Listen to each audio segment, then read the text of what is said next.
4x5 view camera. And if you slap a flatbed on the back and use CKMY filters on the front, you get 4 different exposures, and then you add them all together and you get this massive thing. So I've been looking for something like that. But so this is entirely broken down into things that can be handled at the party later, which is in 522. Room 522 is the bucket party, so you should all come. Where's the money for that one? Oh. Then don't go to 522 at around 9 p.m. to drink screwdrivers out of a bucket. Whatever you... No, there's no liquor at all. Just buckets. Oh, wenches? I don't know about the wenches. What's the time? 7:20? Why, I've taken up my 20 minutes. And now I'm going to turn it over to Gabe here, who is going to speak about platinum printing off of digital files. Oh, well, I'm suddenly less impressed, but no, I'm joking. No metal involved. Sorry, there you go. They want you to speak into the microphone so that they can sell it to people. I want my every move recorded. I'll just put it there. It's easier to think. But yeah, it's not hard. that people take $15 if you manage to work it. Oh, or $10 if you just drop it.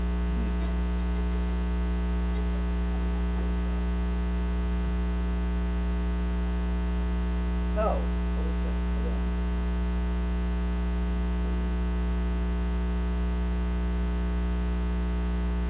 Okay. I'm Gabe Schaefer.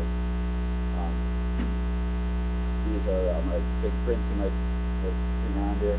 They look kind of shiny and metallic because that's what I'm talking about here. There was also a 4th big print of a Dairy Queen, which disappeared sometime in the past 24 hours. If you see somebody walking around with a big metallic picture of a Dairy Queen, I'm looking for that.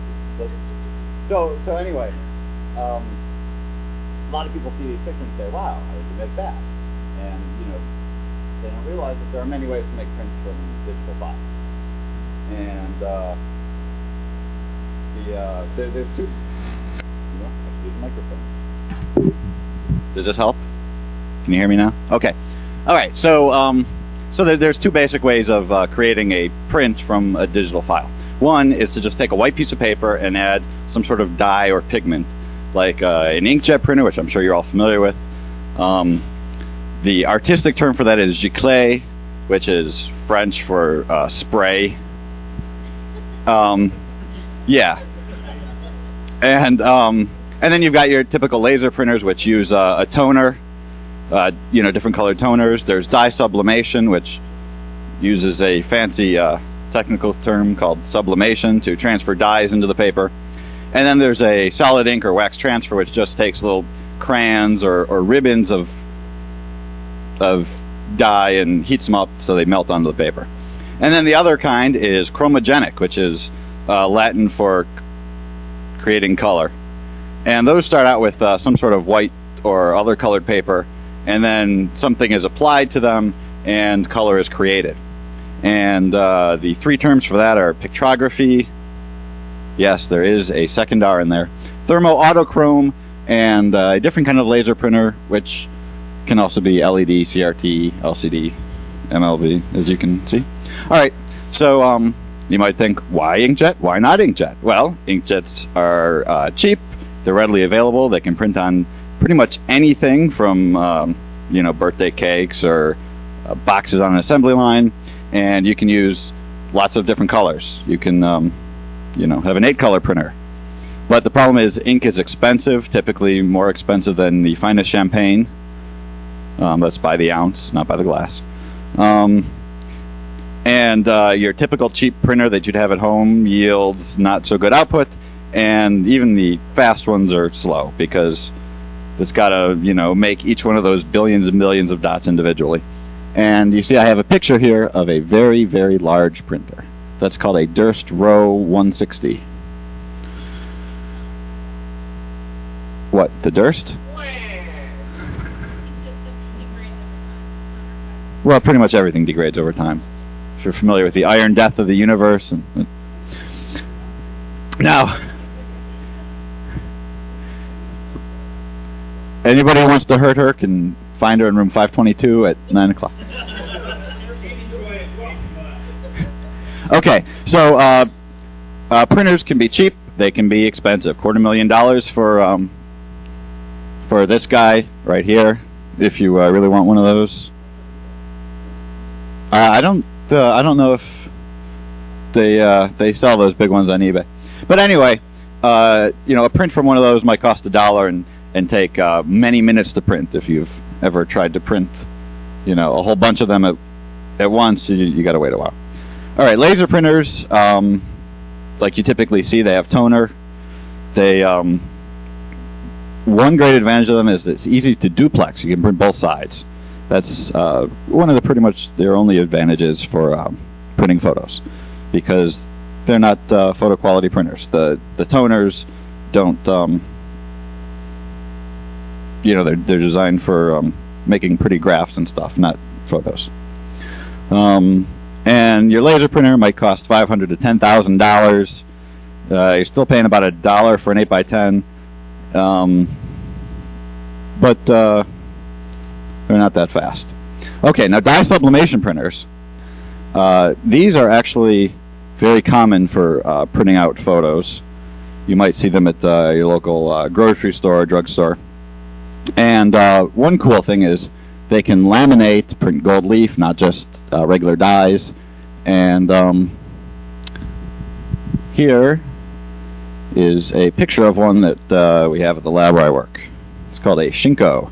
And this Kanematsu company makes Shinko, and they make dye sublimation ribbon engines for many printers. But a good dye sub costs anywhere between $1,000 and $15,000. Costs a little bit more than 8x10, $1.25. And the one I showed you takes about 30 seconds to make an 8x10. And then you got wax transfer, which is not really a good way to print photos. Now, pictography. This is interesting. This is the best part of digital printing. It actually prints a real photo. I guess what you would call a real photo. It's silver-based, like other real photos that you'd get at your local lab. And problem is, it's kind of expensive and not that fast.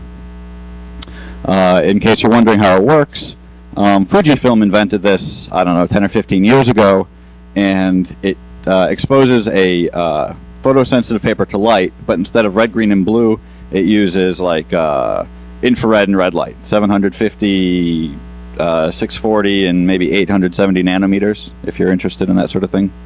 And then it uses heat to develop the picture, and then presses it against a white receiver paper, uses water, and you got yourself a print.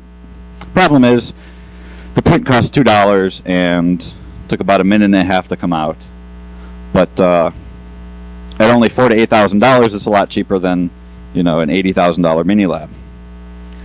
And more recently, Fuji came out with this thing called thermo-autochrome, which is sort of a whole scale in terms of photo printers.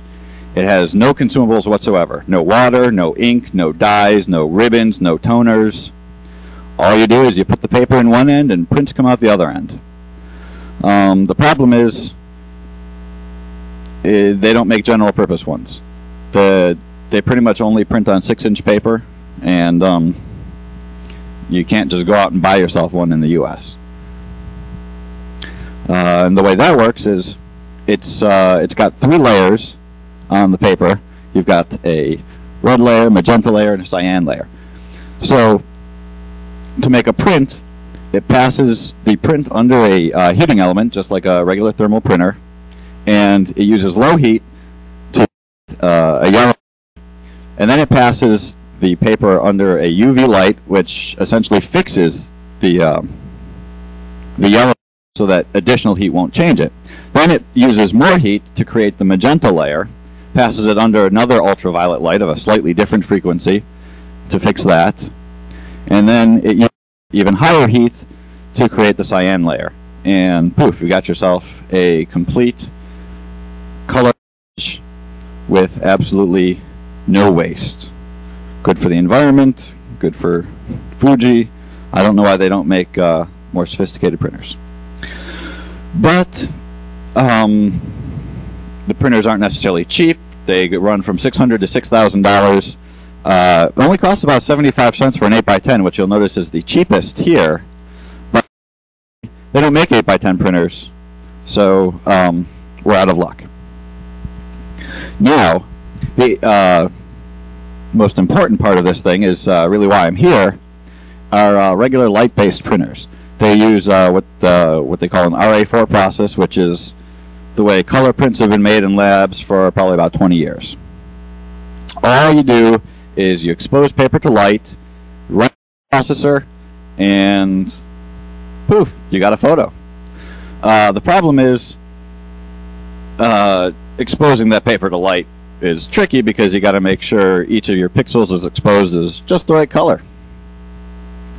So, the way these printers work is you have a big roll of paper, you put it in the machine, and you tell the machine, here's the image to print. You give it a TIFF, a JPEG. Some use PSDs or whatnot.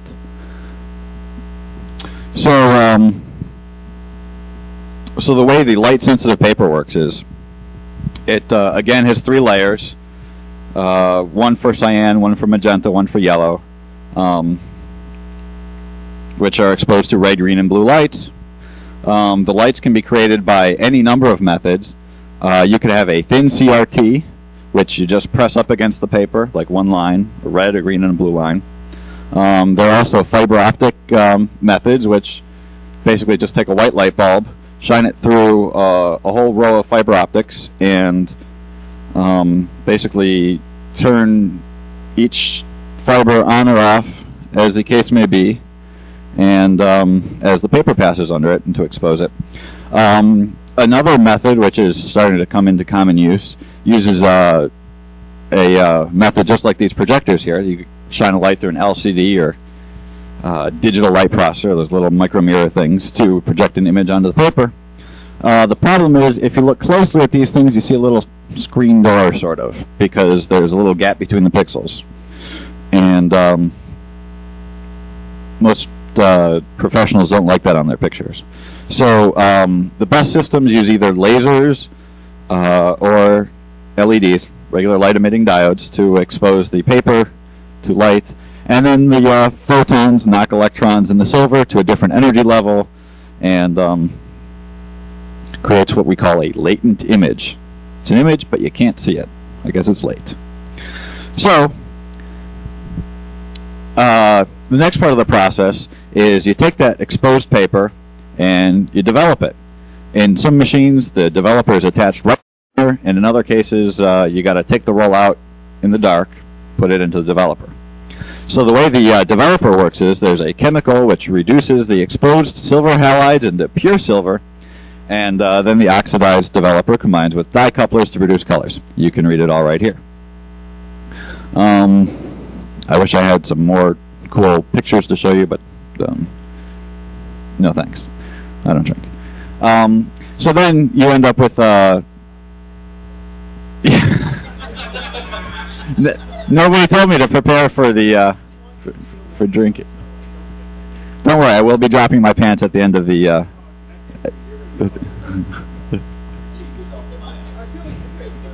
Okay, so then yeah, feel free to.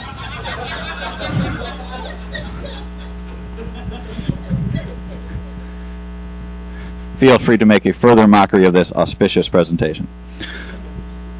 Okay, so take your print, you run it through the developer, you then bleach out the rest of the silver, you wash it off, and bam! 4 minutes later, you've got a perfectly beautiful color photograph. Now, these colors are unfortunately a little bit expensive. They $50,000. They go up to about $350,000.